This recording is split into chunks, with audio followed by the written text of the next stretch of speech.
I'd like to call to order the March 18th ADR meeting for the town of Ross. Before we do anything else, we always have open time for public comments. If anybody in the audience here or at home wants to speak for up to 3 minutes on some item that is not on tonight's agenda. Okay, we can proceed then.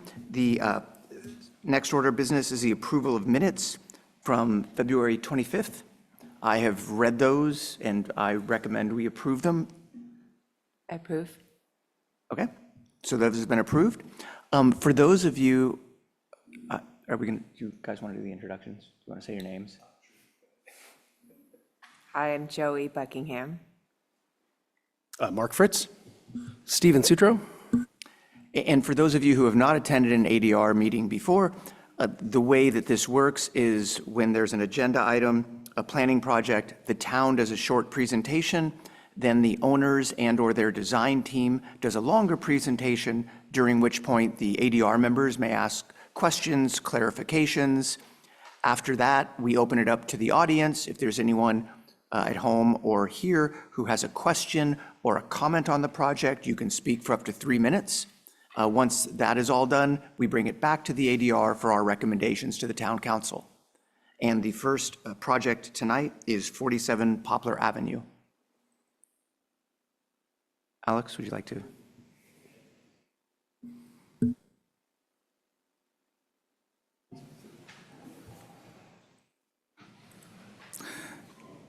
Good evening, ADR members. Tonight, the homeowner at 47 Poplar is requesting a variance. Their project is proposing to construct a new in-ground pool in the rear yard. The pool equipment will be located within an insulated mechanical closet. And that is pretty much it. So we do recommend that the staff, that the ADR group discuss the merits of the project and provide a formal recommendation to the town council. Thank you. Would the owner like to make a comment?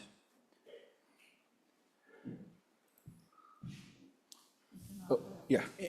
And when you go up to the microphone, please turn it on, just in case there are people at home listening. If you can't see how to turn it on, Stephen could probably help you. I think he's done that for people before.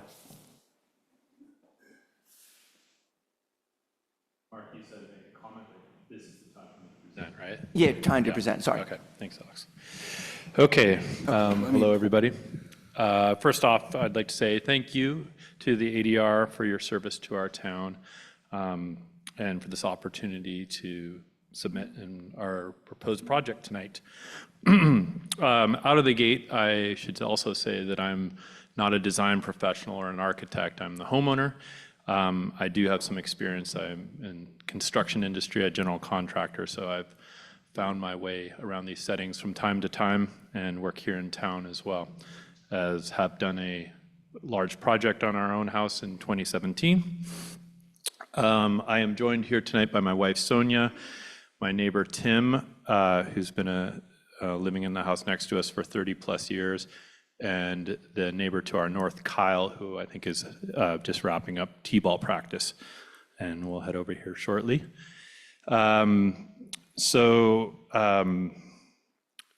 Well, with that said, and also Tim and Kyle said that they would be happy to speak after if there's any specific questions, as they are in support of our project. So with no further ado, could we start? Yeah, with this slide.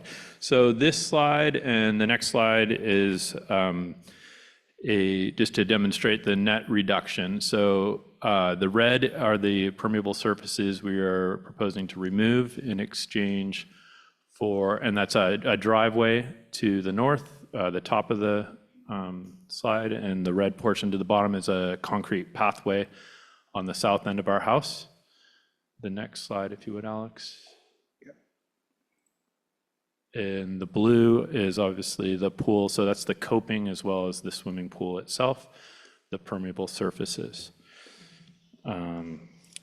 Next slide. Thank you.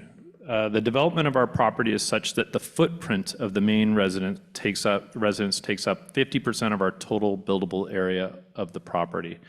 The width of the property is 52 feet wide, which yields a balance of 22 feet within the buildable area. As you can see on this sheet, We have 226 feet of pool within the buildable area and 270 square feet outside the buildable area. We are proposing to locate the pool equipment within an insulated mechanical room at the far southeast corner of an ADU that is under a different permit and is now under building review. You can see that area at the bottom right-hand corner of the property on the screen.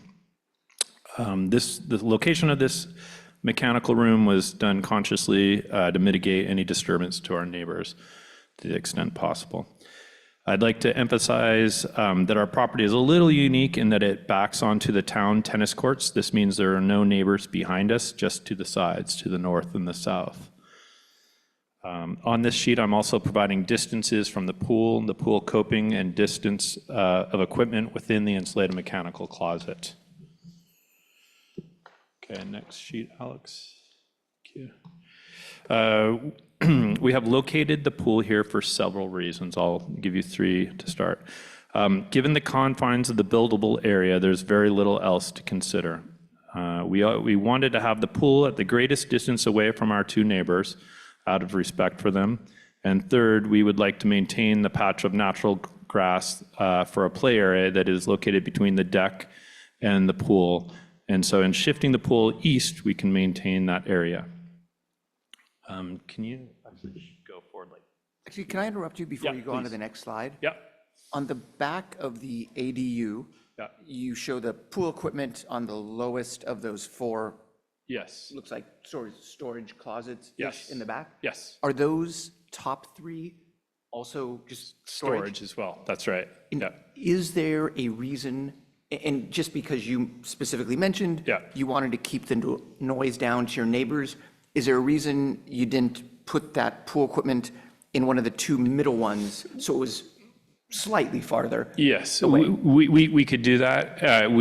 I think initially the concept was to put all the mechanical equipment down in that bottom right corner and just leave 3 consecutive rows of storage. The ADU will be accessed from the north coming down, so there's not, I would say we could move the pool equipment to one of the 2 other middle things if we were going to try to centralize it right on the building itself.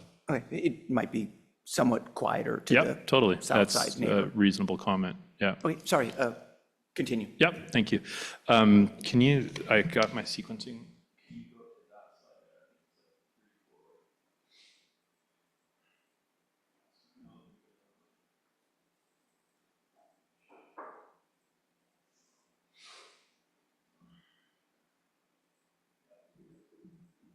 No, you're way too far. Back.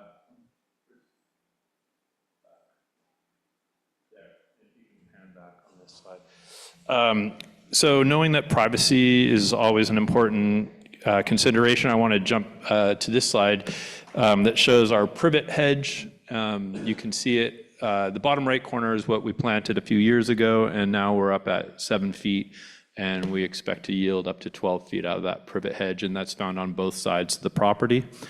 Also, there's an important Japanese maple that's, we've been told, probably 50 years old, and it offers us great shade in the summer and then brilliant colors in the fall. You can see by the bottom left corner peeking out that window. Okay, before I go to the next slide, I guess I want to acknowledge that I understand there's a need to have a compelling reason for a variance. And as I sort of went into this and did my research, I wanted to come up with the necessary findings. And to do that, I will first list my findings, and then I will defer to some very similar prior projects that were granted variances as well, citing the exact same findings. Could you go to this slide?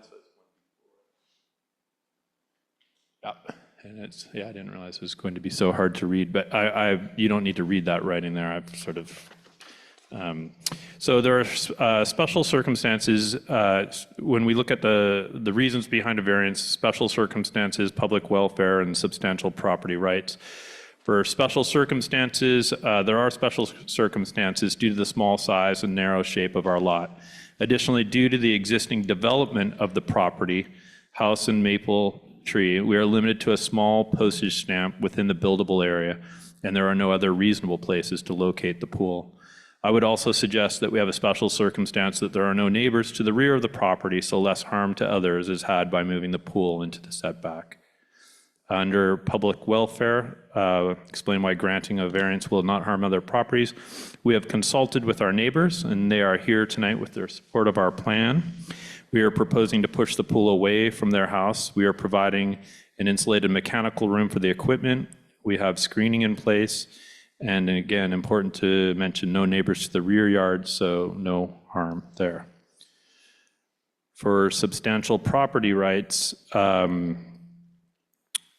there is an established history that pools in Ross have been located in setbacks, both non-conforming, but more importantly, variances are routinely granted within setbacks in modern times, especially for properties that are of our size.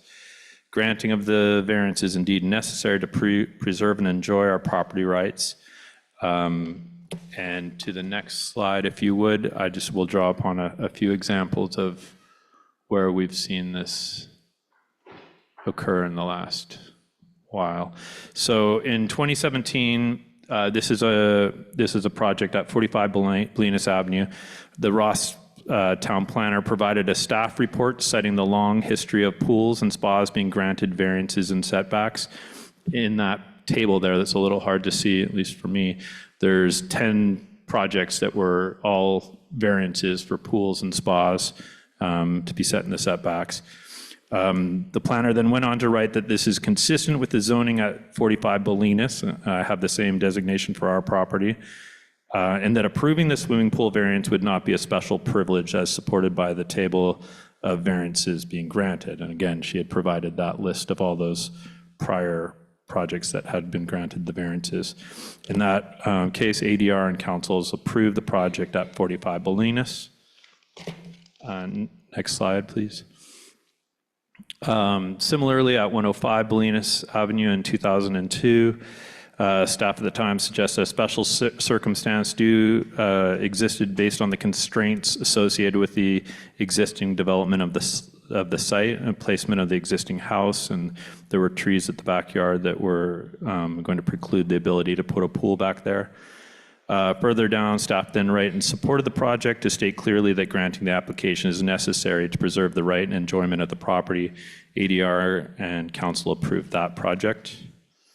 And then lastly, 24 Allen, which is very near to us. The pool is 4 feet from the property line and well outside the buildable area. Staff again cited the special circumstances due to the existing development of the site, the size of the buildings, the ADU and the house. And as a result, special circumstances could be achieved. Staff further suggests special privilege is not had and that a variance to the pool would not be granting a special privilege as supported by a table of prior variances being approved in the town. We don't have to go back to it, but there's a list of 7 houses that came after the 2017 from the Heidi Scoble, the 2017 planner. Again, in this project, ADR and council approved the project. So this basically concludes my presentation. Hopefully I've been able to demonstrate our special circumstances and that no special privilege would be given that has not been done so many times prior. Thank you. Thank you. Before you leave the microphone, does anyone have any questions? Yeah. Microphone. Did you try to lay out the pool in the other direction so that it ran lengthwise and it was out of the side setbacks? Yes, I did. And so basically, because the canopy of the tree we're hoping not to harm, we go to the drip line of that, and you physically couldn't fit the same pool in that configuration. It would, like I say, bifurcate the property. You would walk down the deck stairs and basically be walking straight into a pool if that were to be in that location. Physically, I guess we could shorten the pool, narrow the pool, and put it right in the middle of the property, but it would, I don't think that would be a reasonable place to put it, but we can chat that through. Thanks. Yeah. Does anyone else have any questions?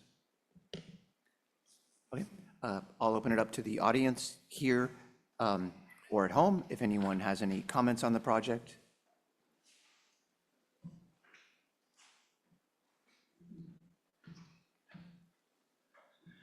Hello, my name is Kyle Rosso. I'm the owner at 45 Poplar, just right next to Mark's property. And he's given us the plans to the property. We've reviewed them in detail, my wife and I, and in full support of his plans, as well as appreciating the fact that he's pushed the pool back to the rear of the property, as we don't have anybody behind us except for the tennis courts.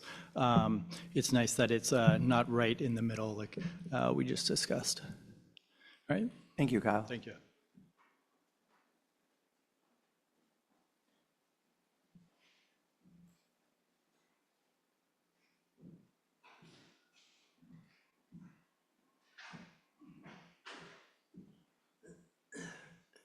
Hi there, I'm Tim Hill. I've been living where I do for 34 years, right next to Mark and Sonia. I'm on the south side of their property. I've looked at the plans. I think this is a great addition to their house and their property. I have no issues with it. The pool equipment is on my side. It's currently geared to be on my border, and I have no issue with that. I welcome them to, and all of you, to pass this proposal. Thank you. Thank you. You might have set the record for the longest-lived homeowner who's actually supporting a project next door.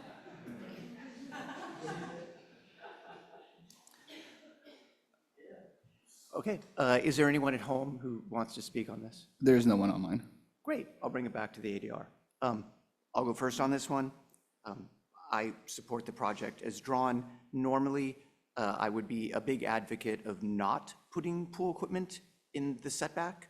However, I think this property is unique, especially with the tennis court / pickleball courts just behind it. I've played there. I know that it's noisy and nobody's going to be, if there was a quiet park bench where people hung out, maybe I'd say the pool equipment should be elsewhere, but people are there to basically make noise on the tennis court. So I think that's fine. I agree with the homeowner's analysis of what makes sense for where the pool is and the narrowness of the lot. And although physically the pool could be put 90 degrees, I think that would just be sort of ridiculous at this particular house. So I support it as it is. Okay, I will go next. I also am in support of this project. The process for the variance, to me, makes sense because of the special circumstance with the pickleball and tennis courts right behind you guys. It's not like you're putting a pool right by someone's bedroom window. And I did think, oh, if you rotated it, would it need to be in the setbacks? But then you're actually bringing it closer to your neighbors' homes. So I can see why keeping it more tucked away at the back actually makes sense in this situation. And yes, I remember at 105 Bolinas, we did approve the pool. And one of the reasons was because they were preserving a tree. So I think that's also a valid reason for this project. Great, thanks. I also support the project as drawn. I think it's really important, though, to list the findings of why we would allow a variance in this case, because as we see, every applicant that comes later cites somebody else before them who was able to achieve a variance for a non-conforming pool. I'm torn because it's in the side setbacks, but in this particular situation, the way the homes are staggered, it makes the most sense to have the pool far away from the other homes. And also, because there is going to be an ADU built between the pool and the back property line, that further insulates the tennis courts, as if it matters, from noise. So the last finding would also be that there are public tennis courts there. And so the noise is not really an issue. So I can support it as drawn. I agree. I can support it fully as drawn, and for all of the same reasons. And I do think that there are extraordinary circumstances for a lot of these small lots along Poplar and Bolinas, and there's a precedent for pools being approved in setbacks for the very reason that there's not very much buildable area.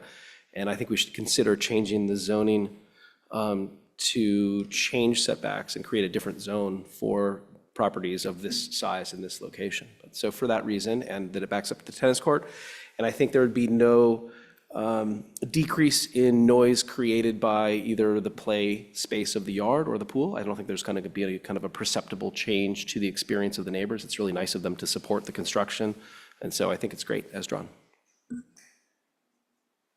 Yeah, I don't think I have anything to add. I support the project as drawn. Actually, it's oddly enough, I would say you would move it even closer to those, to the tennis courts if that ADU wasn't there. I would move it even further back, further away from those homes. So the rear encroachment of the setback seems to make a ton of sense. The side yards, you know, I can live with that as well. But I think it's interesting that we're not allowed to comment on the ADU location, but I would move this thing even further back if that wasn't there. So just as a note, it's kind of interesting to see these both in concert. But yeah, I can support it as drawn. Thank you. Okay, the next property is 87 Glenwood Avenue.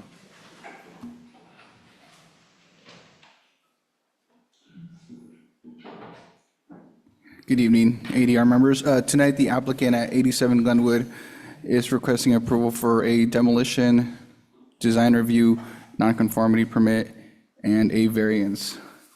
The project is proposing to demolish the existing residence and detached garage and construct a new two-story single-family home with an attached garage. The new residence will encroach further both in the front yard and south side yard setback. The new residence will include a balcony off the master bedroom in the rear on the second story. The home will also consist of cedar shingles painted blue-gray, a metal roof, and clad wood windows painted white. Also, the driveway will be relocated from the southern part of the lot to the northeastern part of the lot. The project also includes new landscaping with patios, a pool, a fire pit, and a water feature. We did receive a comment from a neighbor at 90 Glenwood Avenue, concerns with privacy. And staff requests that the ADR group discuss the merits of the project and provide a formal recommendation to the town council. Thank you. Thanks, Alex. You make your presentation. I am Barbara Chambers. Can you hear? Okay, thank you. I still thought we were at a casual table setting here, so I didn't really prepare a presentation as I thought, but I'm going to go through the slides and talk to you a little bit about how we did the site planning. Our clients are here, Sean and Graham, and my staff, Andrea and Frederica and Matt. So I may rely on them for a few questions. So I want to talk about the site plan. I think that's the most important thing. This actually is almost identical to the project we had at on Lagunitas, which the address 103 Lagunitas, which is very close to the school there. And it was, again, a very, very narrow lot, very small, almost the same size. It has almost the identical same issues. It's got a very narrow sort of slice in the middle of the property that's buildable, and otherwise it doesn't conform to the standards of today with the typical setbacks of 25 and 15. The lot is actually really small. It's going to be hard to see. I have a laser here too. I'll let you do that. Okay. Because I'm going to have to look here. Yeah. The lot is 6,810 square feet. The house we're proposing is, the first and second floor are 22, 24, so it's a very small house we're proposing. The ADU is not part of this proposal, so that is, there's a junior ADU on top of the garage, which is not going to be talked about this evening, correct? So with the garage, that's a total of 2,487, a very modest, small house on a very small lot. So on, oh my gosh, this is so hard to see. I don't know if you can put a red line around the buildable area there. If you could go to C1, Alex, maybe Andrea can do the pointer.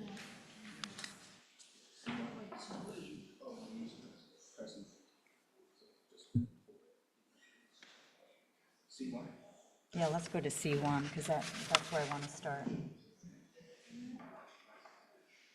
How long do I have? Like 5 minutes? I don't think we have a firm time limit, but like usually like in 10 minutes, you can sort of, Okay, We all have seen, we have reviewed the drawings, like, Okay, yeah, okay. so you We you can did- talk about the concepts going into the design, that helps us the most, generally.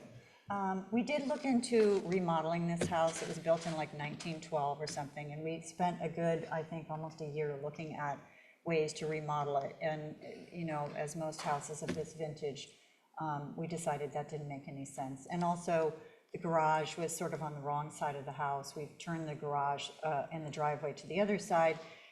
There is a power pole there, which is going to be coming out soon. So we were aware of that. But it just, the whole site strategy on this project didn't make any sense. And the fence there is actually partially on the neighbor's property as well. So. could you talk let's go closer to the microphone? Oh, I'm sorry. Is it Yep, picking? perfect. All right, sorry. We lined the new house up, and you can't see that on this slide, but we lined the new house up basically with the porch of the old house. And the porch of the old house is really, if you went out to the site, that sort of looks like and feels like where the house starts, even though it is a porch. I use the same criteria that we used on 103 Lagunitas to design the house, so we were able, and I didn't quite understand this, it all fell under the nonconformity permit, and yet there's some variance on the front here that Alex has noted. Maybe he could talk to that a little bit later. But the house adjacent on the right-hand side lines up with the exterior porch. So that's sort of how we found the strategy of where to put the house or where to locate our main part of the house. There is a small portico that's in addition to that where the stairs are. And hopefully you went out there. We sprayed that in white so you could see it. Were you all able to go out there? Okay. Yes. Okay, so the red line is where the existing house is. There's a dotted line there, Andrea can do the pointer, showing where the buildable area is, and you can see that we can't possibly fit a house in there. So we took the garage out and put it on the front of the house where it should be. That seemed obvious. So, and then tried to make the house much more compact. So let's go to the next slide. Why don't we skip through this? We don't need. We can go to the next one. I'm going to let Frederica speak to the landscaping, which are the next 5 or 6 slides, and that's where some of the variances come in. I'm sorry, am I not? Keeps following. And I'm not looking at it. She has to record it, otherwise. I think I'm not tall enough. Okay. All right. So we're going to skip the landscape, and I'm going to talk about the architecture. So we'll go, let me go to the EC drawings. At the, yeah. Barbara, the story poles that we saw on site, are those just for this permit and do not include the ADU on top of the garage? That's right. Okay. That's right. Thank you. We had put them up, and then we were informed that those shouldn't be up there, so they got taken down pretty quickly. And now it's just the house, minus the ADU. Okay, thanks. Okay. So I just want to go to, after the existing drawings, I guess we don't need to do that, on A2, just quickly.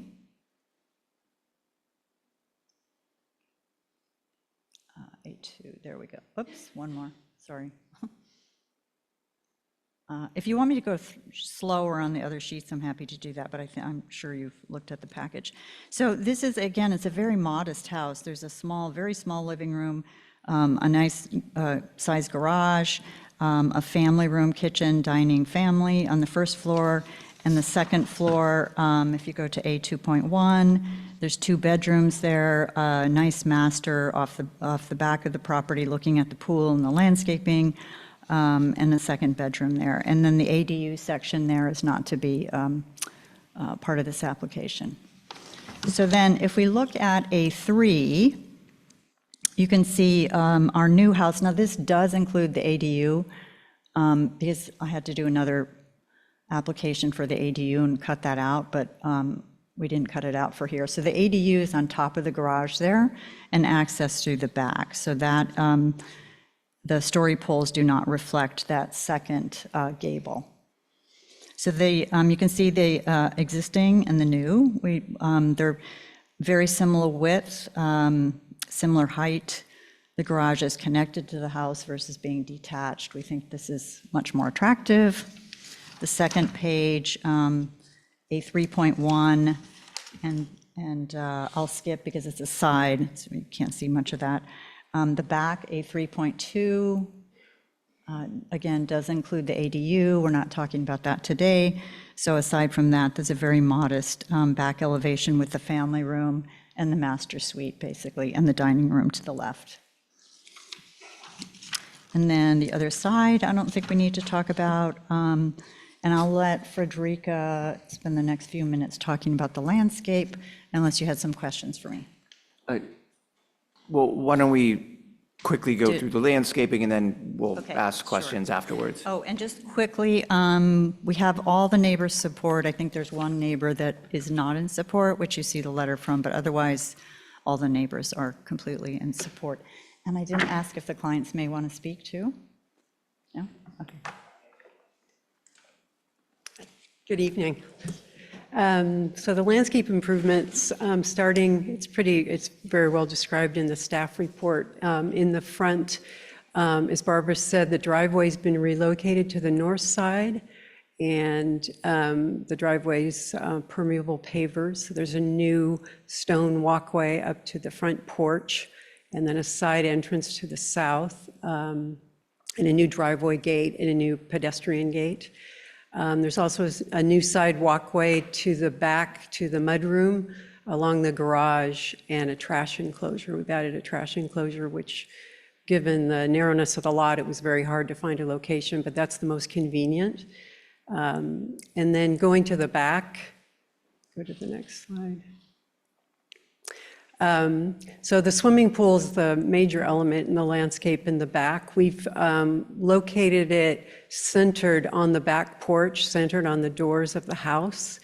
And it's located in the flattest section of the property, although it does rise, the property currently rises up to the west. And so what we've done is we've introduced a series of retaining walls along the south side, stepped retaining walls, and then a water feature and terracing up to the very back where there's the fire pit. And the pool equipment is located in the northwest corner. And we located it there because it's farthest from the houses, the adjacent houses. So it's the closest to their backyard areas. And due to the narrowness of the lot, obviously the pool is a very important element for Graham and Sean. And so obviously the variance for the pool is warranted because of the narrowness of the lot, and also the findings that were cited in the last presentation. I think that pretty much covers the landscape improvements. And there's the back porch off of the house, obviously, which is part of the landscape.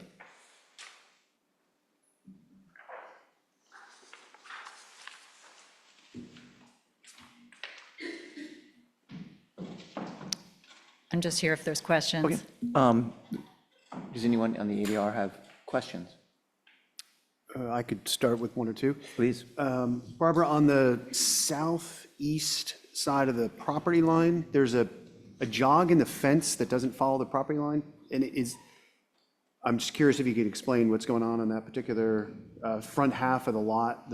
I think the fence is maybe like an easement or 3 to 4 feet off the property line? I think the fence is just in the wrong location. But it does a jog. Is that going to continue, or?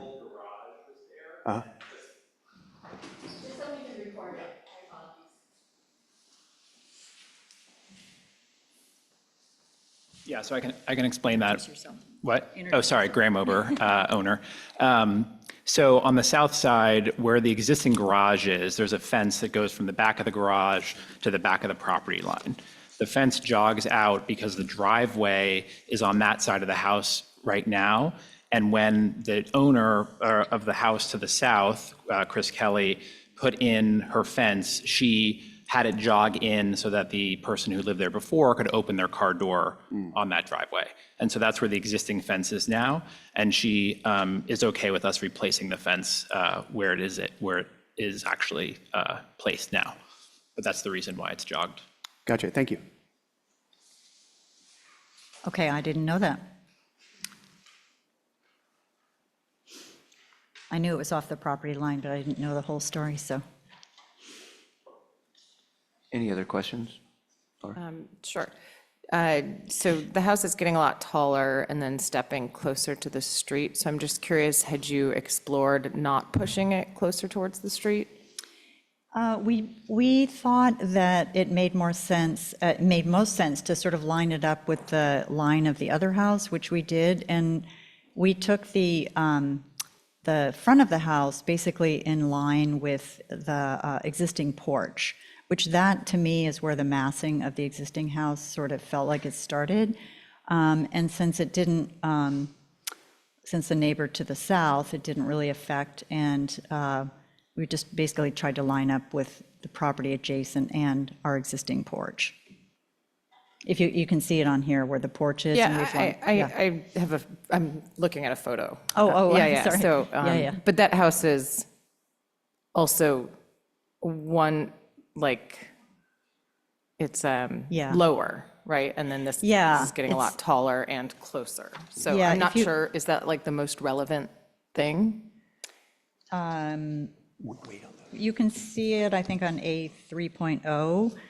It's, it is a little bit taller, just because the second story of the house now is, and that's another reason we decided to take it down. I mean, it's very low ceilings. I mean, it's not really habitable in terms of today's lifestyle. And so we gave it a full story. And so, of course, and we actually put a roof on it that I don't think is very steep, so it's a more modest roof slope so that we could get more height on the second story. Sorry, I don't have the report printout here. You said, I think it was 2487 feet, the house as proposed. Including the garage. Including the garage. Yeah, so it's What- really 2,200 square feet. And what is it currently? The same. Same, Like, okay, yeah, so it's there's just- no it's addition of square footage. No, that would require a variance under the nonconformity permit. And on the other one that we did that was like identical to this, we stayed within the nonconformity permit and didn't ask for additional square footage. We only used what was already there. The massing is getting bigger because of the thing we can't talk about. Yeah, all right, thank you. Yeah, I just have one probably for staff. Just as far as setbacks go, do we measure to, I noticed on the north elevation, there's a set of stairs going up to the garage. I'm assuming you have a railing, et cetera, et cetera. Is that the effective setback, or is the building line the effective setback? And the second follow-up question would be, what's left from the stairs to the property line? I'm imagining it's only like a foot or two, maybe 3 feet. So the first question is to staff, do we measure to that? That's actually, I would imagine, the effective setback, or no? The porch stair? Yeah, Or there's a which stair on the south side, on the northern side of the building. You see it goes into the garage. It's not on the elevations, but it is on the plan in multiple locations. So I'm curious, that distance from that stair landing to the property line is just a couple feet. I'm just curious where you guys effectively measure the setback to. So typically it would be measured to the wall, but there's no exceptions for projections in the code, such as stairs or landings. Right. For instance, in the front yard, that front yard is considered from the property line to the porch. Yeah, so this would be from the stair landing to the property line. Correct. Okay, thank you. And that dimension we have on sheet, that's 13'8". That's on sheet A 1.0 here. No, Oh, I'm that talking side. the north, the stairway to the garage. Oh, that side stair, okay. The side stair, yeah. Oh, I'm sorry, Yeah, so okay. it's something small. Right. Whatever the wall is, it's probably 55%. closer to the property line. Yeah, it's 2'6", something like that. Thank you. I don't think I have any other questions. Okay. Stephen, Joey, Laura? I just have one other question about that second floor balcony. I know they're kind of generally discouraged, especially more than just, a very shallow balcony. And unfortunately, when I was there, I had my kids in the car and really did a quick pass through the site. So I hadn't looked at that, thinking about the privacy and would that impact any neighbors? So could you just speak to that, Yeah, please? I'd like to talk to that, actually. We set the master bedroom back in the bathroom, so the only neighbor that could even possibly be affected to that would be the north neighbor, and because it's set back, I think it's not really visible from anybody. So it's really tucked back into the site, and you can't see anybody to the back, and the neighbor to the south side, we can't even see the house. So I don't think it has any effect in terms of neighbor, and it's a very small, sort of petite little balcony. Okay, and then just one more question. It was hard to tell from the street looking across, to determine if this could potentially block the view of anything from the neighbors across the street. Have there been sightlines done? Is that? You mean the neighbor that objected to the project? Not specifically that, just anyone if they're losing a view of. I don't know, the story polls have been up for, I don't know, 14 days, so everybody's in support, so I assume not. It's not an issue. Yeah, Okay, I mean, thank not you. that we know of, certainly. Can I speak on that? My name is Andrea Vargas. I work with Barbara. So as you guys went to the site and saw the story poles, walking on the street, from anywhere, any angle, when you look at the house, there are really no views other than seeing houses and trees. So there are not magnificent views that you can really see it. Of course, the houses, that beautiful houses on that street. Thank you. You have another question? No, isn't Mount Baldy behind? Yeah, so I guess I was questioning if that was blocking anyone's view towards Mount Baldy. That's all. No. Maybe one last one. The windows on the north side of the home, are they just outside the 5-foot setback? I'm just curious to know whether or not that's an issue from a fire protection standpoint. I kind of guess they're just outside the 5 foot from the property line, but it would be good to verify that. I'm sorry, so what were the With the questions north on the north side? elevation? Right, on Yeah, A 3.1? Yeah, let's say the windows on that ground floor, because we're not talking about the ones above. I don't know where the floor plan is in relationship to the side yard property line. They're 5 feet, they're over 5? Okay. Yeah. So just to verify that, thank you. So, yeah, that one is just here, okay. Any more questions? Okay, I'll open it up to the audience. If any of the audience members here or online have any questions or comments? Yeah, my name is Becky Delgado. I'm the neighbor at 89 Glenwood to the north, and we are concerned about the second-story balcony invading the privacy of our backyard and the living space back there. So we just want to make sure that that gets addressed. I mean, we do want to support their project. They've been great to share what's been going on as they've invested in this property. So we are not against the project, but that is a concern. And we have one other concern, which there's an accessory dwelling in our backyard that goes completely up against the property line. And with the pool equipment going right up against it, I was wondering if there might be reconsideration since it's in the setback, because it's a full-time office. So I don't know how much noise the pool equipment would make. We're not against it, but if there's any way to recalculate moving it just to accommodate that. Thank you. Thanks.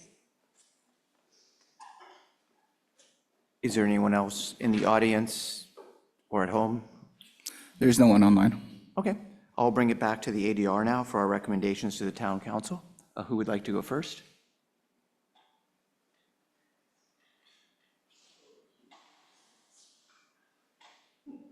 All right, I'll take a stab at this one.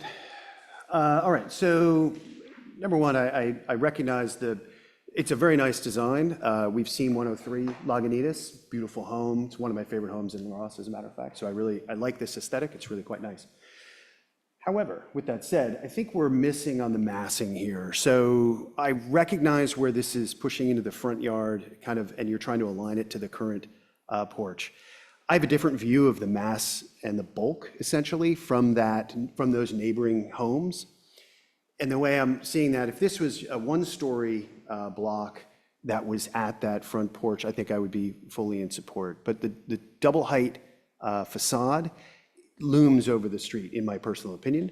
It doesn't fit in the context of these other homes. So I think it's more appropriate to line that up with the actual main facade of the building, which is about 9.5, 10 foot back from where you have it today. When I looked at the story poles, your first reaction tells you a lot. And I think that it's inconsistent with the other homes on the street. Because the way you have the home set up today, it's a very approachable facade. The porch, in conjunction with a steeply pitched roof with a dormer, that kind of design is replicated kind of down the street a little bit, certainly on the homes to the north. And I think this, while I have no problem with a two-story height facade, it does need to be pushed back to keep in context with those other homes. So that would be probably the biggest move. I think you're obviously trying to push it to the front so you get as much room in the back. This is what we've seen as a pattern along all homes that we've seen in the past 5 years, pushing everything to the extremes of the site so that they get as much space as they can internally for a pool or a yard, whatnot. So in this case, I would say push this back approximately about 9 to 10 feet to line up with the facade of the building that's, the main facade of the building that's there.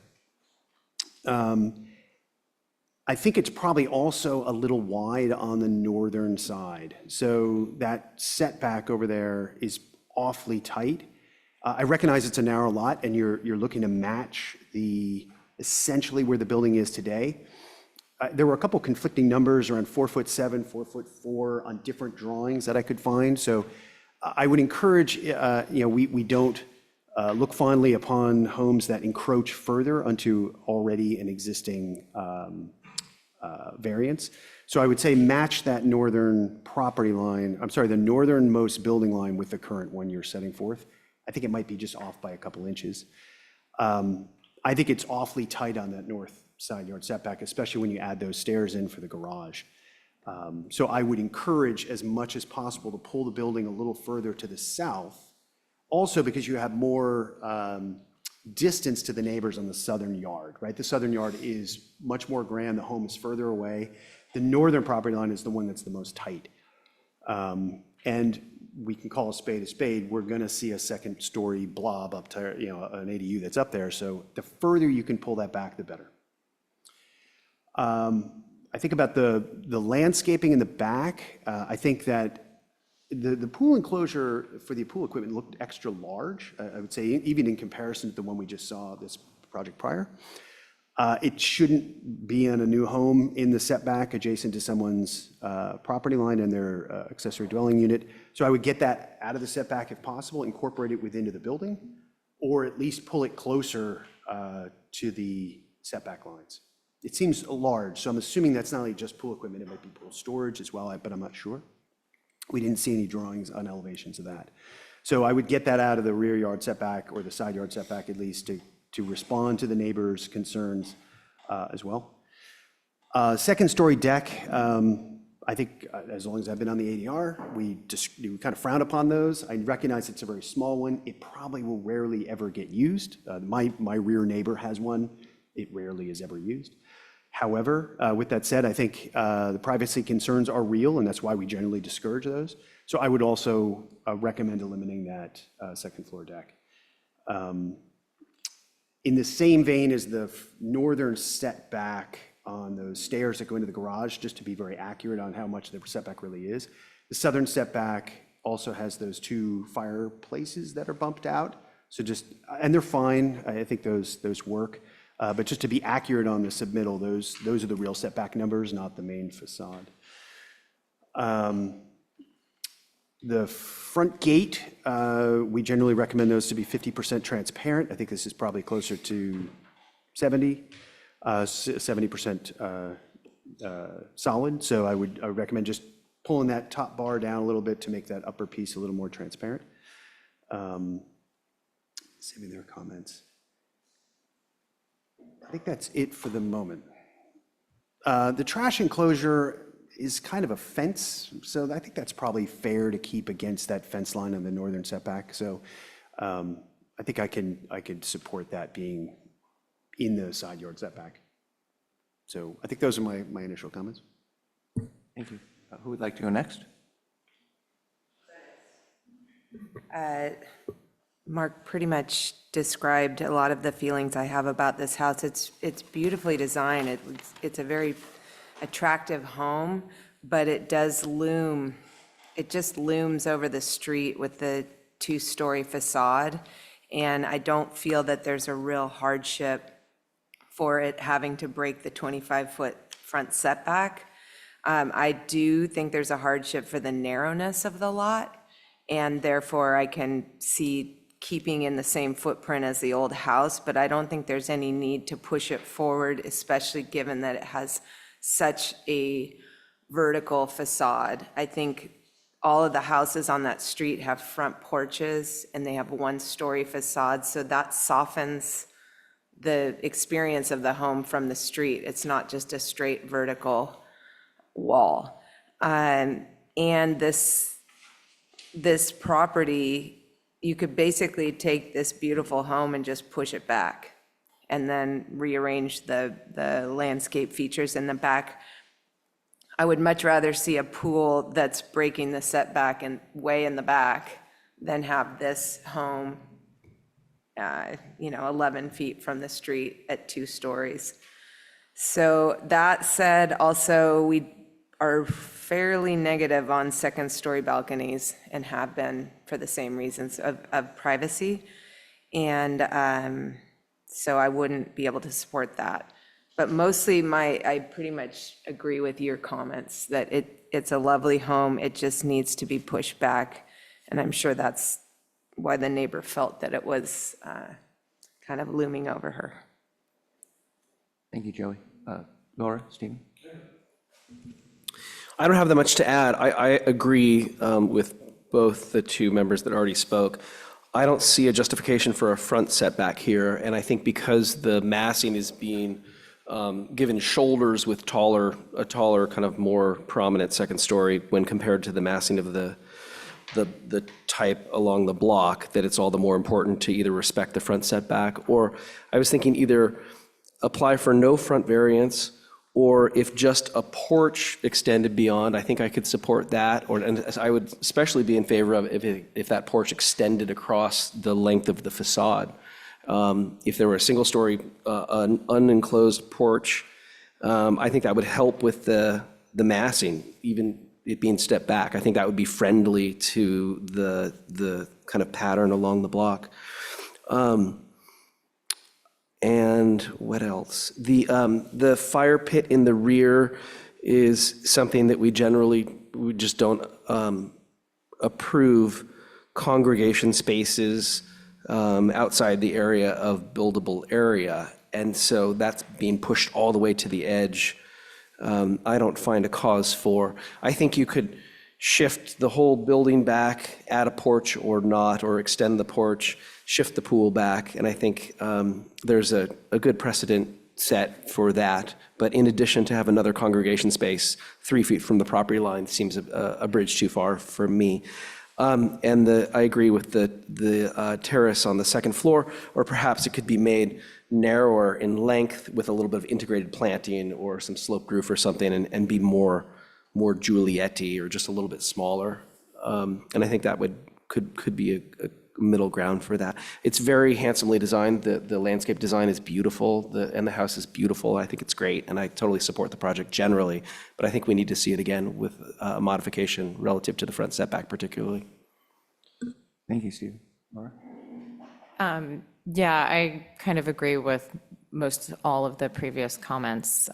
Just with it increasing in height, it doesn't make sense to also bring it closer to the street to align it to the building next door, because it's just making the massing feel a lot larger. And yeah, it feels a bit like there's kind of a lot of components trying to fit into a small space, and a lot of things that often are kind of not typically allowed in the setback. So just a lot of variance requests for landscaping features as well as parts of the house. The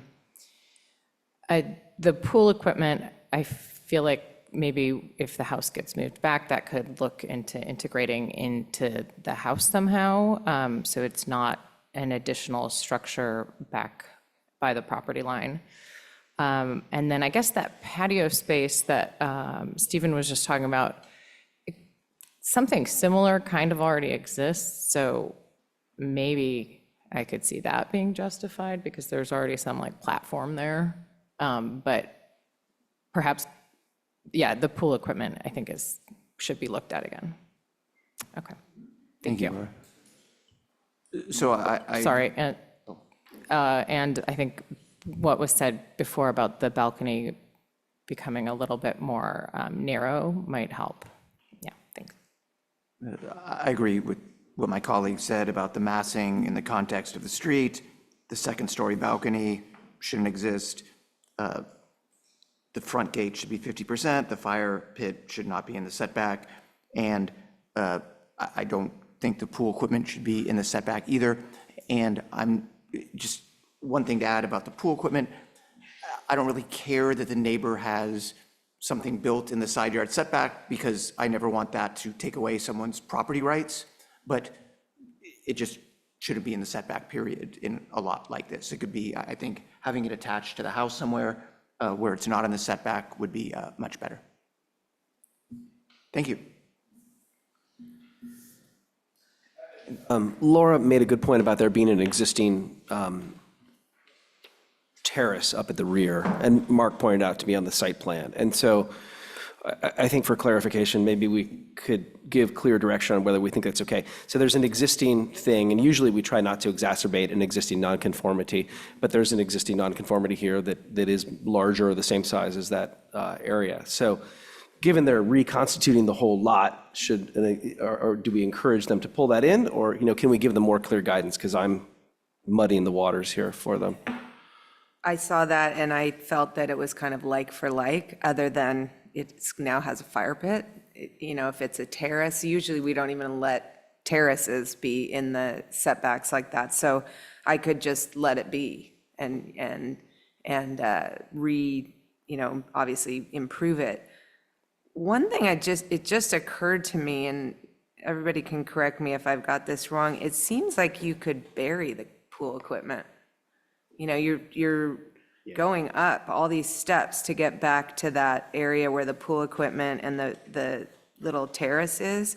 Is there any way you could put it in a vault I was thinking the same thing. at the level of the swimming pool? Yeah, you need about 4 or 5 feet to change the filter. Yeah. A vault needs to be really tall because the filter Yeah. takes out vertically. So it requires like 6 or 7 feet vertically to do that. It's quite. Yeah, Just thinking maybe it what could go under the level house. change from the pool up to that terrace is how much? I don't know. Anyway, it was just an idea. I just thought if you shoved it Look in into there. to save space. Yeah, it looks about 4 feet, maybe, just from the lawn to the top of the terrace, maybe? Yeah. Just an idea, maybe to get it more out of the setback and sunk into the landscape. I'll say I could kind of support what Stephen was describing on this back terrace. I mean, it does exist already, whether that was improved. It's actually quite large with the brick patio the way it is today. So that's why I didn't address it. I could kind of see it staying as proposed. I don't see that as a challenge because it sort of exists already. Yeah. Okay, thank you. So now we will move on to the next project, and Mark, Fritz and I will recuse ourselves because we live too close to it to comment on it.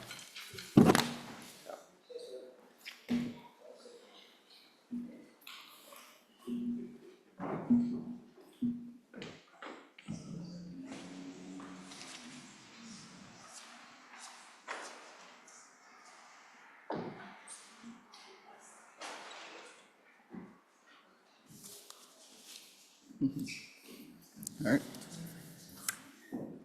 Okay, let's review the Bennett residence at 78 Shady Lane. And Alex, do you want to start us off? Yes. Oh, sorry.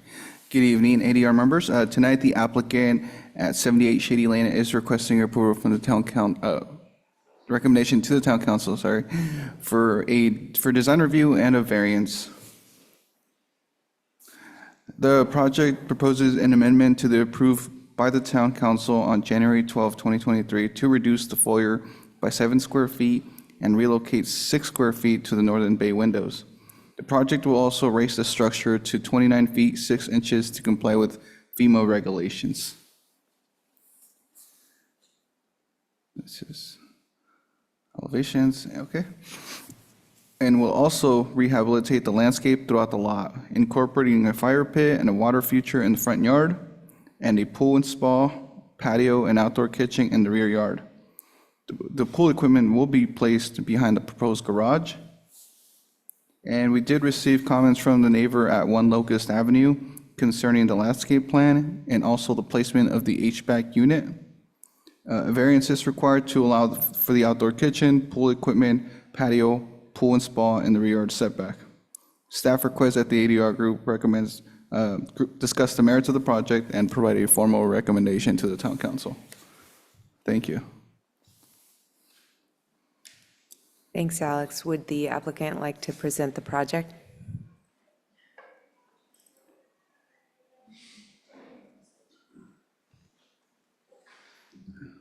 Hi, ADR Group. Thank you so much for hearing about our project today. You're going to pull up the PowerPoint presentation. Okay. My name is Leslie Jones. I'm with Jones Street Design. I'm the designer on the project, and I have been coordinating with the homeowner, with the architect, and the landscape architect. And I will be speaking today regarding our PowerPoint presentation. So the objective of our project is to request a recommendation to the town council for a design review amendment, as well as a variance for a pool and barbecue located in the rear part of the property. For the design review amendment, we are requesting a house lift to comply with the FEMA flood requirements, a new front gate and fence, and the reduction of the front entry, which is underneath the existing covered porch, and reallocating 6 square feet to the existing bays at the north side of the property along the driveway. We are also requesting minor deck revisions involving reductions of the deck sizes by about 50% within the original approved locations, and new landscaping, permeable hardscaping, and improved drainage on the property. So the scope for FEMA compliance is currently we have an existing home. It is slightly below the FEMA base flood elevation, and in order to comply with FEMA's base flood elevation and the 50% rule, we would like to raise the house so that the house is above the 1-foot base flood elevation. The house is currently 27 feet and 7 inches high. With the raising to be in compliance with FEMA, it will be 29 feet and 6 inches, which is below the maximum building height allowance of 30 feet in the area. The design considerations for this are that the existing architectural design features an existing declining height envelope. The front of the home is a single-story dwelling, and the mass is at the rear part of the home from where you see it from the street. So it ensures that the house lift remains consistent with the surrounding scale and character of the neighborhood. And the proposed exterior incorporates new durable and aesthetically pleasing materials, including limestone veneer, standing seam metal roof, clad windows with simulated divided lights, and the two-step fine troweled stucco finish. Yeah, we can keep going. So this is a color rendering of the new materials that will be on 78 Shady Lane. The entry reduction on the north side bay expansion. So the front entry changes are within the existing covered porch. We are proposing to pull back the entry wall about 10 inches and then reallocate the square footage from that to the front corner of the existing bay and the back corner of the existing bay, which is about 6 square feet. The porch itself would still be underneath 10 feet in length from the front of entry wall to the edge of the porch. So it would not increase the FAR amount that was approved in 2023. So the proposed design for the front gate and fence, which I will have Jay Warner speak more about if you have any questions, we would like to add an auto gate at the driveway. We would like to replace the dilapidated wood fence that is currently at the front of the property with a 6-foot-high fence, which is a steel fence. And we would like to create a new gate in the same location for pedestrians, with the same limestone veneer stone as columns on the 2 sides of the gate to kind of create a focal entry point from the street. So the variance request that we are requesting for the pool and the outdoor kitchen involves a pool and the outdoor kitchen at the rear part of the property within the rear setback. It will not be infringing on the side setbacks. So the proposed pool is a 12 by 24 foot long pool, which is positioned 5 feet from the rear property line. It fully complies, like I said, with the side setbacks. It maintains a distance of 30 feet 3 inches from the south property line and 31 feet 1 inch from the north property line. Additionally, the proposed outdoor kitchen is 12 feet 9 inches by 2 foot 4. It's strategically placed about 37 feet from the rear property line. It also complies with the side setback requirements. It's about 33 feet from the south property line and 39 feet 6 inches from the north property line. The requested variance is necessary because of the unique constraints of the yard size, the house placement, and the driveway, which leave no feasible location to put a pool without requiring it in the rear setback. Sorry. You can see here, this is the backyard design. The structure that's on the left-hand side is the detached garage, and at the right, it is the ADU. So the pool from the 2 sides would have sort of like a buffer of privacy. And then at the rear of the property, there is an existing pool on the other side of the fence for our neighbors.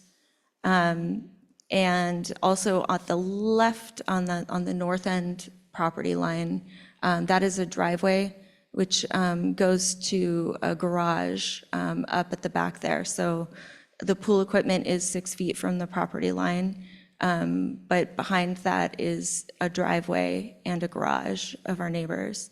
The neighbors at 80 Shady Lane have written a letter. They couldn't be here today, but they've written a letter to provide the approval of the project. They've thoroughly reviewed the plans, and they do not have any objections to the location of the pool or the pool equipment. So the landscaping, hardscaping, drainage improvements that we are doing. So we are doing an entirely new landscaping plan across the property. Our focus on the landscaping plan is to prioritize privacy for our neighbors, a landscaping that will blend in with the rest of the neighborhood. We are using drought-tolerant plants. We have tried to make sure that we keep everything away from the house to give better fire safety, and all of the plants and everything we've selected are from the list from the Marin County fire safe plants. Also, we just recently amended some of the plants that we were doing, the shrubs that were along the property line. The neighbor at 1 Locust Avenue expressed concerns that the shrub that we were using along her property line wouldn't grow tall enough to give her adequate privacy. We were going to be using a cherry laurel, and we switched that to an English bay laurel because the English bay laurel can grow much taller. We also agreed to put in a larger box size plant all along her property line so that it will grow faster and provide her with privacy like much faster than I think we were using a 15-gallon plant on that side before. We are also planting, and I don't know if you can go to the next page. Well, we can come back to this. Go to the next one, the rear planting. If you see in the right-hand corner, there's also an evergreen boxwood, which is being planted in front of where the HVAC equipment is currently proposed, which is the HVAC equipment for the main house and the ADU is more than 16 feet from the south property line. And we can get to that later. But we did propose to have an evergreen dogwood, which is quite a tall tree and will provide her with privacy where we do have that second story of the house there. And will also provide better screening like from the HVAC equipment. Would you mind going back? Okay, one more. One more back, please. Thank you so much. We are also promoting or proposing permeable hardscaping to replace almost 800 square feet of impervious surfaces. We are going to take out the concrete driveway, the concrete walkways, and reduce the size of the existing decks so that the impervious surfaces which were before were 4,132 square feet, they will be reduced to 3,328 square feet. Our new permeable hardscaping plan includes almost 1,200 square feet of concrete pavers, permeable concrete pavers, 600 square feet of reinforced gravel paving, almost 4,000 square feet of crushed gravel mulched planting areas, and 600 square feet of lawn. So, our purpose in doing this is to create better drainage and try to absorb more of the storm runoff and just create a more like natural park-like environment with the property around the house. I think that covers that. And then we can keep going. One more. Okay, so for neighborhood outreach and response, we reached out directly to all bordering neighbors, which are 1 Locust, what's really 1 and 3 Locust, 80 Shady Lane, and 75 Shady Lane, which is the west shared property line across the street. We also, in all, we reached out to 7 of our closest neighbors, many of which we did a group presentation for. And aside from 1 Locust, there were no objections to our project. We did make some changes based on some of the neighbors' feedback at 80 Shady Lane.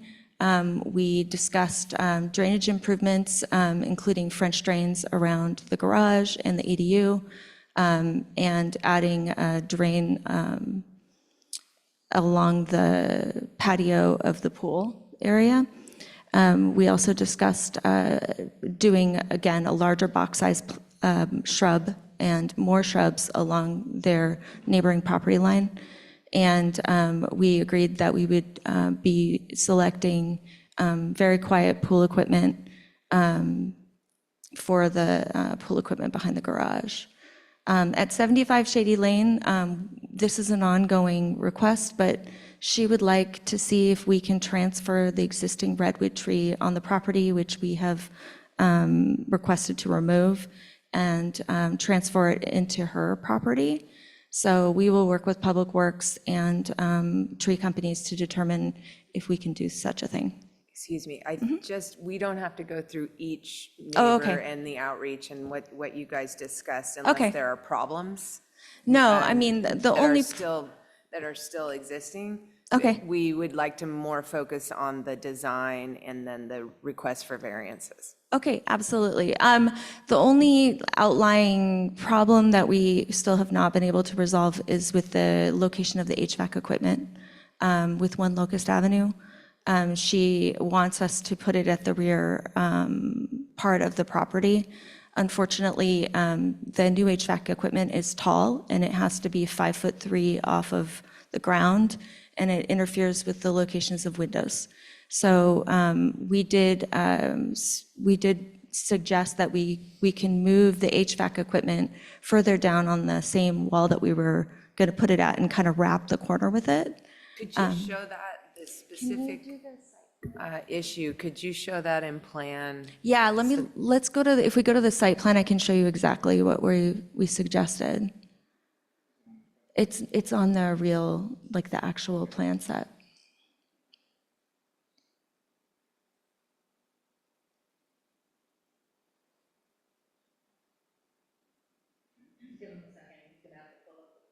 Sorry, thank you.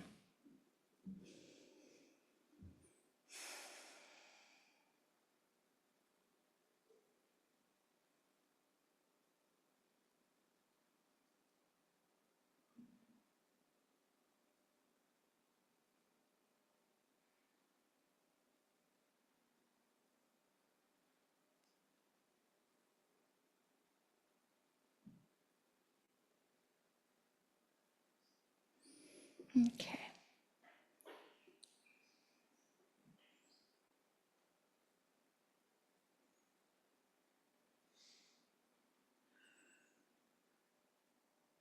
Okay, so if you see where right there is what we suggested, is to wrap the corner in an L-shaped platform so that we can put the larger of the 2 units facing towards the rear property line.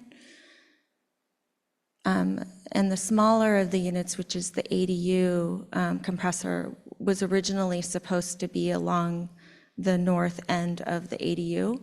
And we had already agreed to just move that further away from the property line from the neighbor to bring down the noise level. So we've moved that about 10 feet from where it was originally supposed to be.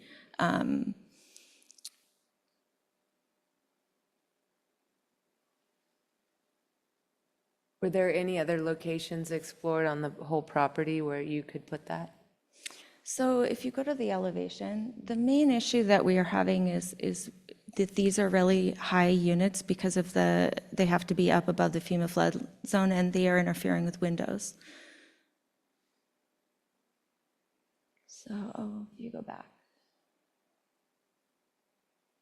And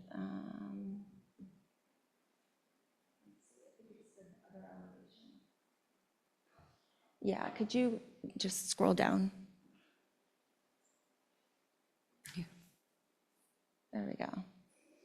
So you can see the platform where we're suggesting putting the platform now.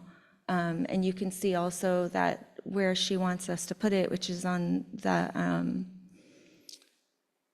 east-facing wall, there are windows, unfortunately, that are kind of going to be blocked by anywhere else that we try to put it. The HVAC unit that we turned around the corner is 54 inches high. And when you combine that with the 5'3" high platform, it would interfere with the window.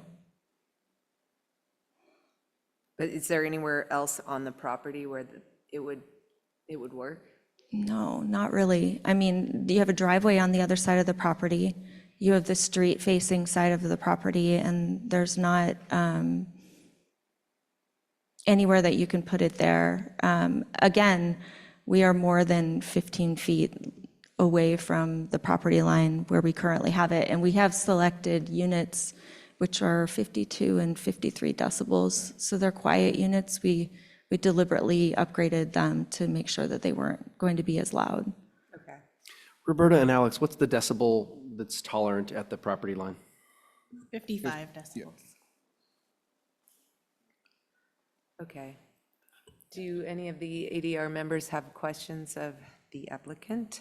Yeah, I do, kind of based on what we were just talking about. Are those in any kind of, is there any kind of like sound dampening enclosure kind of? I know they need the airflow, but like, is there anything else that can mitigate? Because that neighbor's been severely impacted. Right. Unfortunately, like, you have to keep the front of the unit open. You can't block it, you know, and if you do, I think you have to be about 4 feet in front of it before you can put any kind of enclosure in the front of the unit, because otherwise you block the airflow. So we don't really have the ability to push it out that far. In fact, if we do, I think then we'll actually be in the setback. We can screen it from the sides. So we could certainly add screens at the 2 sides of the units to try to at least screen it from the sides. And the platforms that we were going to be putting them on are going to be, you know, we were looking at doing shear and cross bracing so that it would reduce the amount of vibration.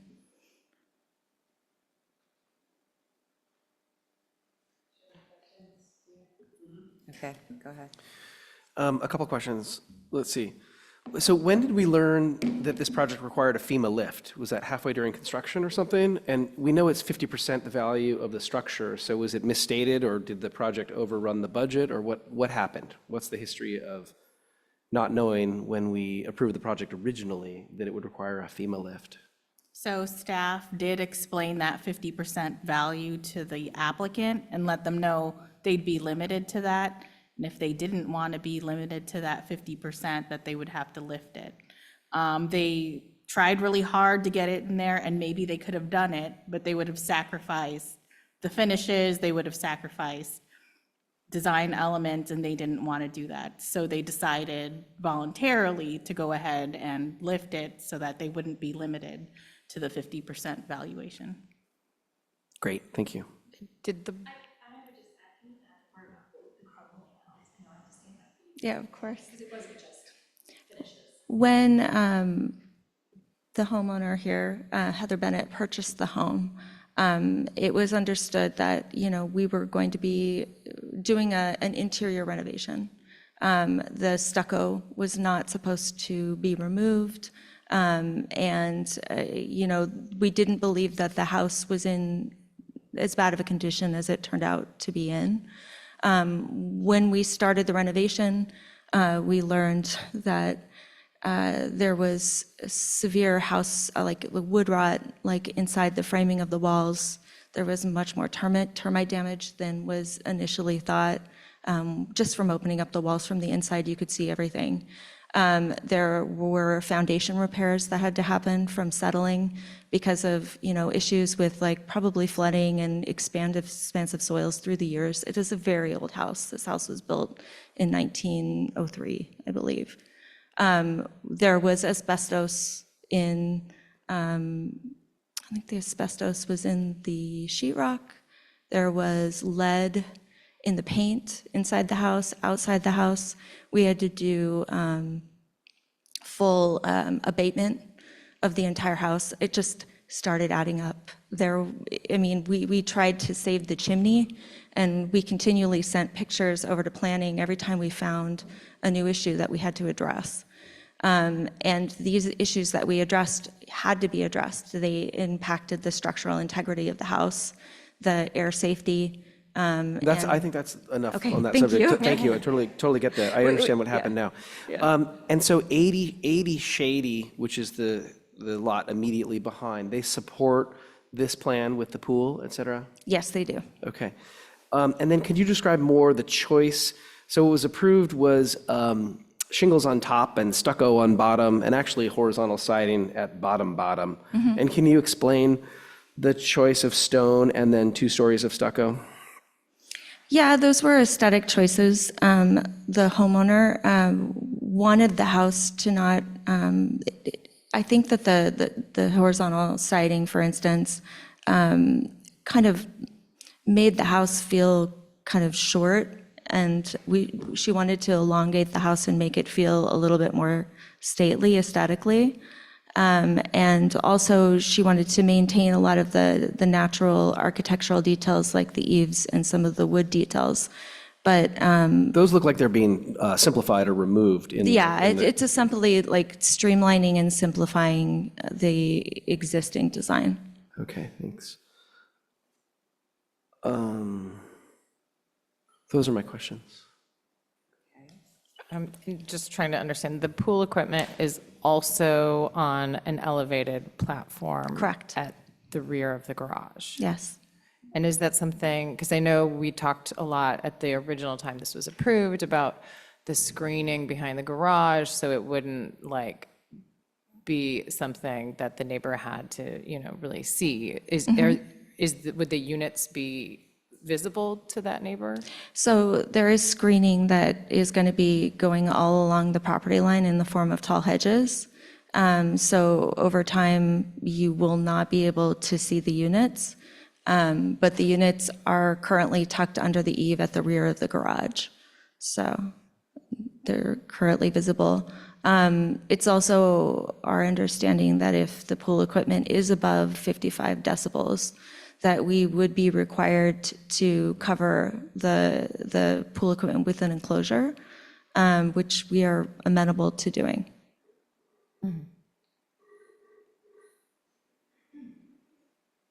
Does anyone in the audience have any questions or comments online? Sean?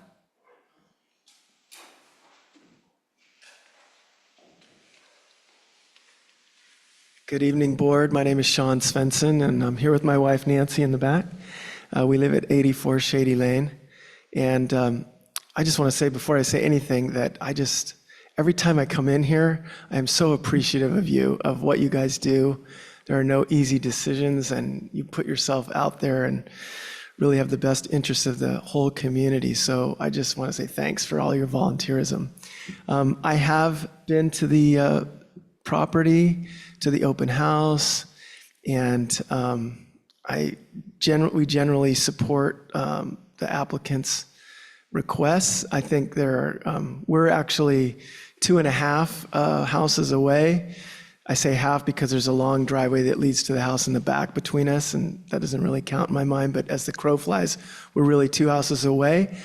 And I think that there are homes closer than us that if they objected to pool equipment or where it was located or a pool in a setback, they would have a much greater say than we ever would. And so we don't really think that those issues impact us at all. And we really support the applicant's plan to improve the property and get it out of the flood zone. Lord knows I've had many sleepless nights dreaming about that creek coming over the bank. So I understand why she wants to do it.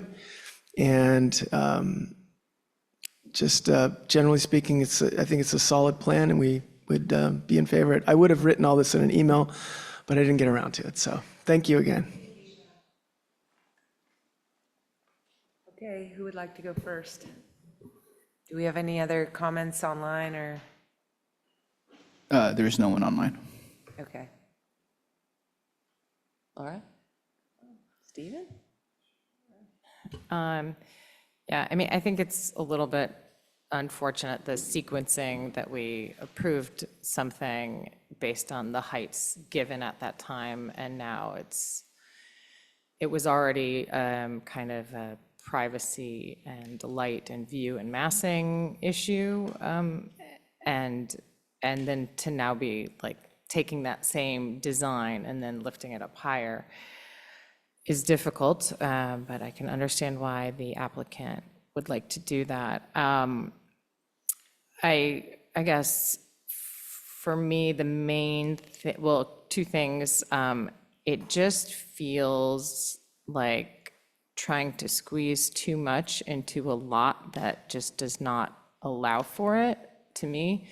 Unfortunately, with that ADU there and trying to fit this pool in, like pool equipment is not typically allowed in the setback, so that's one thing.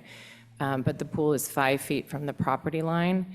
And just in trying to be consistent with other applicants that have been reviewed, I think it was 98 Shady Lane that was kind of a similar project, and that pool was not approved. The one other thing I would just kind of think about, I understand that the HVAC is not encroaching into the setback, but that neighbor at One Locust has been like really massively, I mean, I was just shocked when I saw the ADU like blocking their windows. So just adding equipment right there on their property, it doesn't feel like the right thing to do.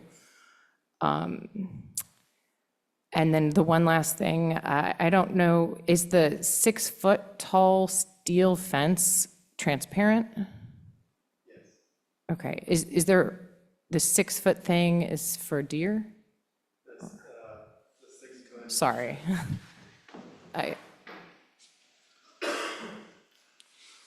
Hi, I'm Jay. I'm a landscape architect. The 6-foot fence, it came from a number of reasons. First is just privacy or security. Second, with the notion of a pool, we needed at least a 4-foot barrier, but the latch of a pool has to be held higher. It always looks ugly when a latch is raised in the air. So we just kicked the whole thing up to 6 feet. And then with going with the rusted steel, the idea is that the fence recedes into the landscape and we let the plants kind of flood through it. So it really read as a green wall, but dogs, kids, play equipment, things like that, toys, all stayed within the property was the goal. Okay. And then I just have a question. I don't know if my comments were clear enough or too vague. I am out of time. I have a childcare issue. Do you need me to stay any longer?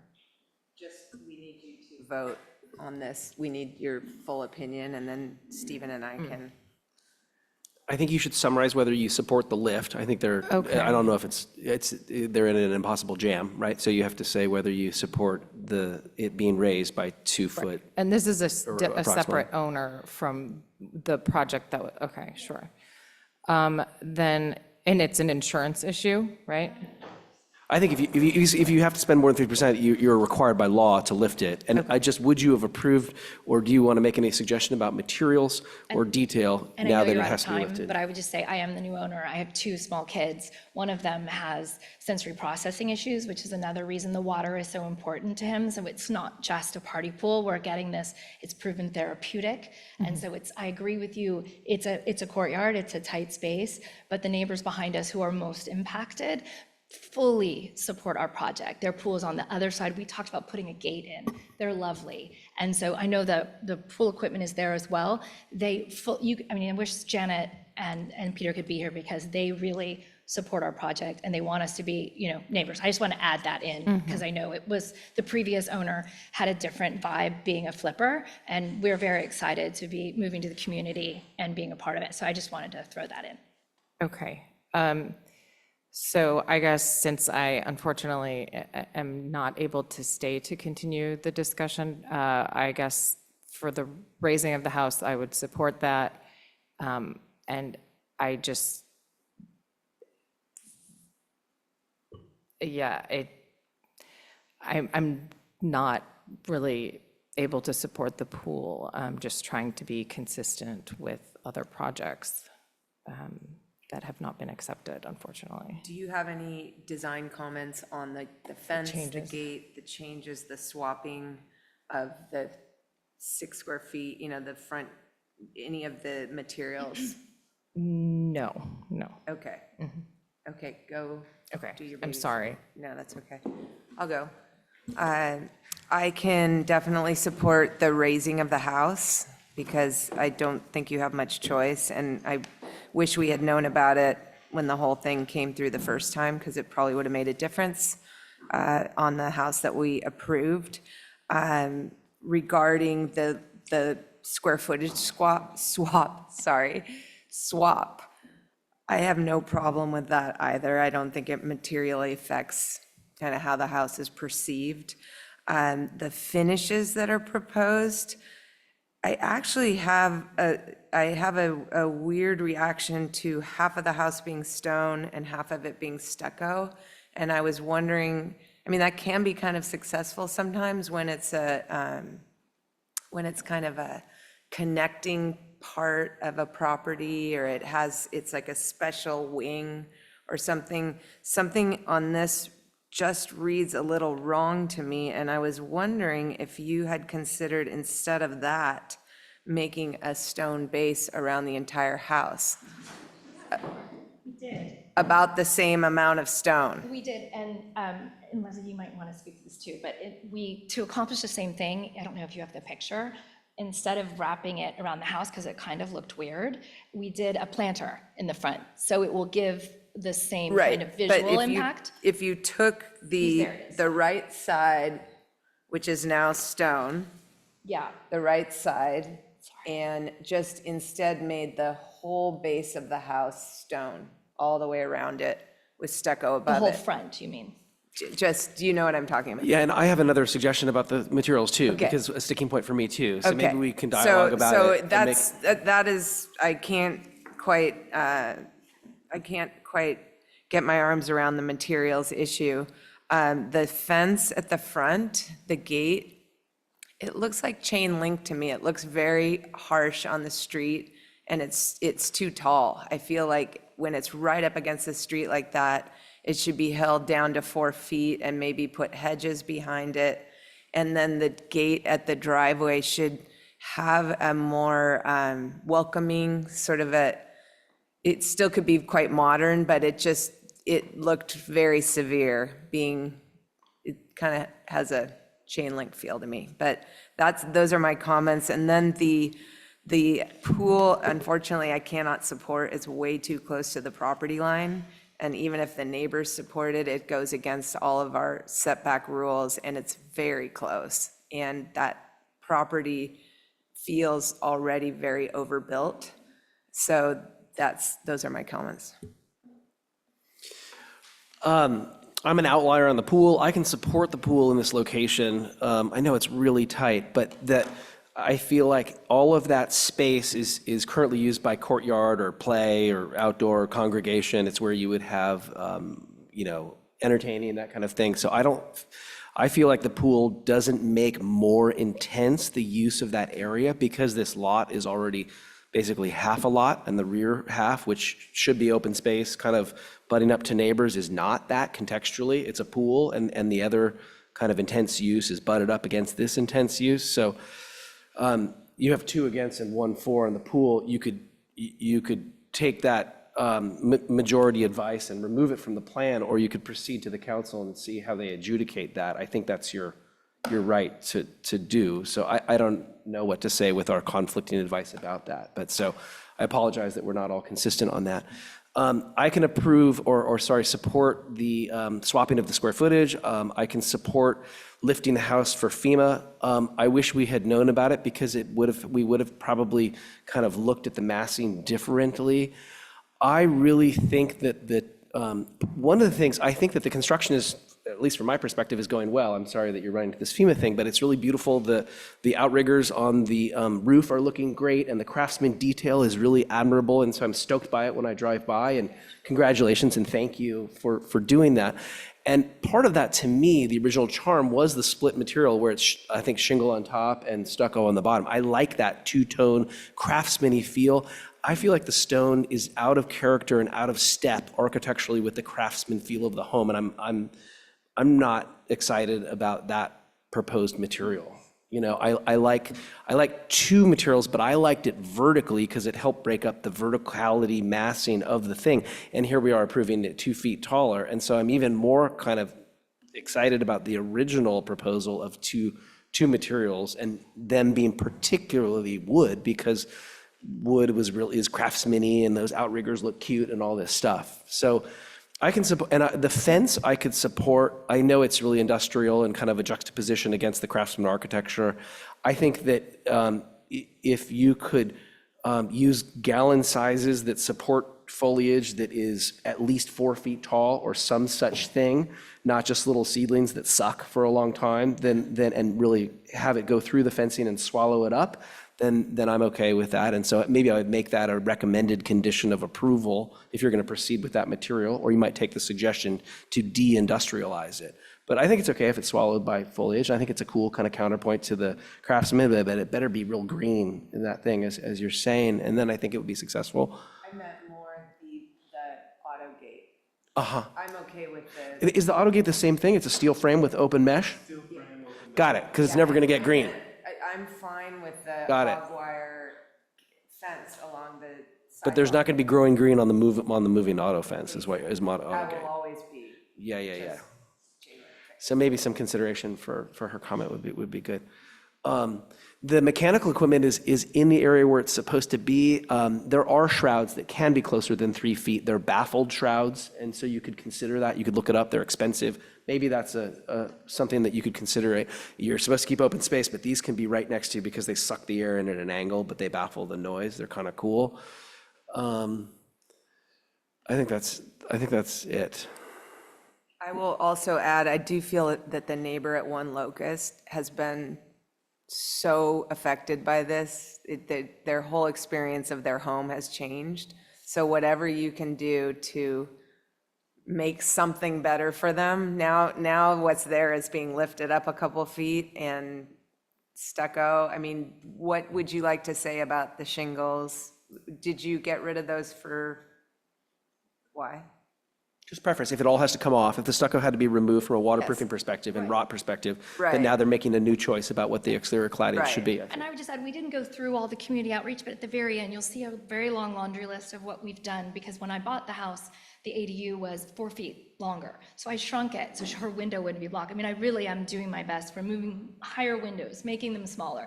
We really have bent over backwards because I appreciate what the ADU has done to her property, and we really have tried to accommodate. And even with the HVAC, it was originally 6 feet.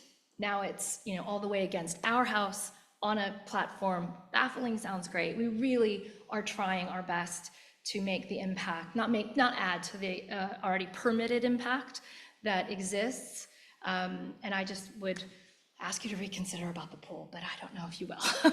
It's a big deal for my family. It's really not just about sunbathing for my son. So I wish you would reconsider, just given that the only neighbor that's truly impacted can't support it enough. And I wish that they were here because they're passionate about it, our project. So I just. It's really about setting precedents for us. So you may have neighbors that all agree, it's one big happy family. Right. But it's about setting precedents, and we have these setbacks for a reason in this town. The code needs to be rewritten. I totally agree. We up here are charged with an impossible task. Every single one of these comes through and they're non-conforming. Right. So we have to have findings.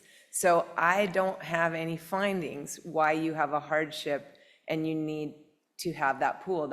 I'm just being very honest with you. So we have to continue and bring these recommendations to Roberta and Alex. But I totally get it. I'd like to be your friend. No.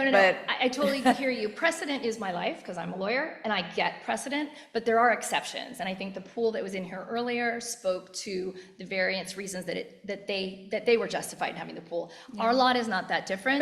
Their lots are about twice the size of yours. Right, but the lot is narrow and there aren't a lot of options, and we are within the setbacks on the side.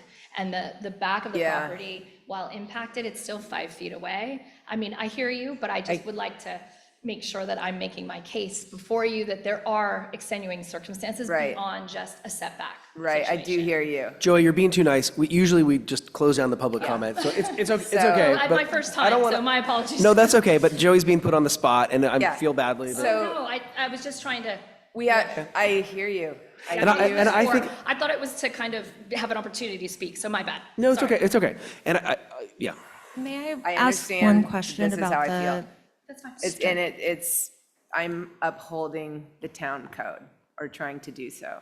So those are the recommendations. You have it from each one of us, and we can review it. Joey, would you, relative to the materials, you're kind of feeling a little bit odd about the material choice, the way that it's been applied. Should we ask them to come back, or could we say that they could work with staff to make a modification to the material choices, or they could push through and ask the council what they think based on our feedback, which is hard for them to do in this case. I think they're not asking to make opinion on that or adjudicate that kind of stuff.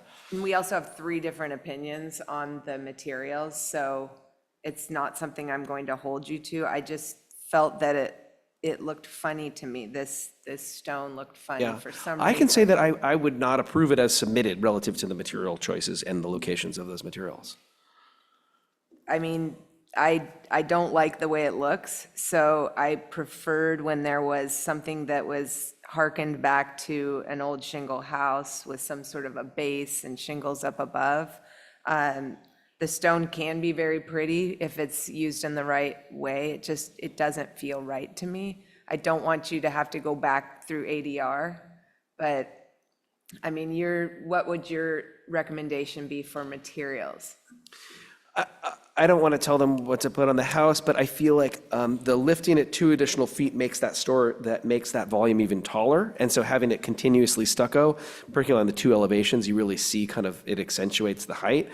And so I wouldn't have approved it at that height originally had it come with that material choice. So I just want to give them clear direction about maybe they can think about that and come back to work with staff before they go to council, or tell them to come back, but that's. We sometimes work with staff and you, so you don't have to come back again, that you will consult with 1 or 2 of us.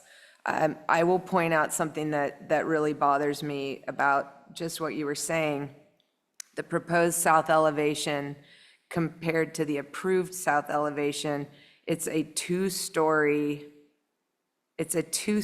stucco elevation, and now it looks like the windows are smaller, so it's just stucco. Shrink them for the one locust. Yeah. Oh. And I think, isn't the south side stone? So the south side has this wing coming out in stone. I'm talking about The this- 2-story volume is. The 2-story. Yeah. And I really think the horizontal band with the 2 materials was really charming and That really works with worked. the outrigger things and the whole craftsman vibe. that worked. I now, mean, would you consider the band being stone? I don't think that's.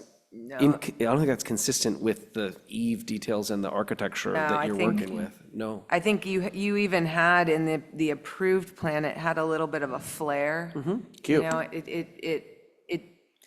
it broke up the facades of the house, and it made it more interesting, and it had a little more charm. As it is now with the metal roof, the roof being raised a couple feet and being all stucco, it's just going to look like a big stucco house with a metal roof and 1 wing that's stone. So I would definitely come back on materials. Is it something you want to work with the staff? Is that what you're saying? Or? I think that they could work with staff and then staff could check in with Yeah. one member. I think that that's fine. That's kind of, we try to make it so you don't have to come back to us, because I know it's painful, despite our best intentions. So we're not loving the materials, and we wish you could break up the height of it and make it a little more charming all around. Is that clear enough? Yes. Yeah, thank you. Okay. Thank you. Is that clear to you two? All right.